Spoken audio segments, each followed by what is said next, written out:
This testimonial is brought to you by #Score Marketing Division Sufi Guidance sir Channel. वाले भाजी call and mute करे, कराना पड़ेगा इसको। जो गई है गोल चक्कर वाले भाजी इनको जी भाजी टेस्ट मैंने सुना वो समझ गया।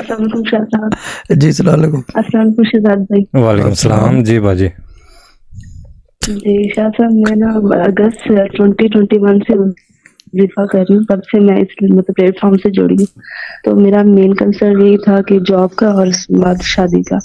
तो अल्हम्दुलिल्लाह जॉब भी मतलब हो गई है, जॉब भी मेरी जो है वो। हेलो, आवाज आ रही? जी जी आ रही है, आप पता बताएं।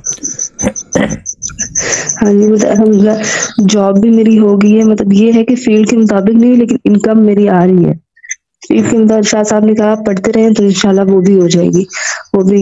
और उसके बाद शादी का भी मतलब बात पक्की होगी मेरी। ओए अल्लाह ताला लड़के के हाल पे रहम फरमाए, ठीक है। वहाँ एक कोई आपकी जिंदगी में आ गया जिसके ऊपर आप जुल्म, तशद्दुद, क्या अत्याचार और जो टॉर्चर वो चले, अल्लाह ताला रहम फरमाए उसके हाल पे, ठीक है ना। ठीक है, कोई बात नहीं है, अच्छी खबर है। मैं इतनी जालिम नहीं, वो देखें, शादी से पहले हर कोई जो है जालिम नहीं होता, मजलूम होता है, मगर शादी होते ही औरत जो है जुल्म की इंतहा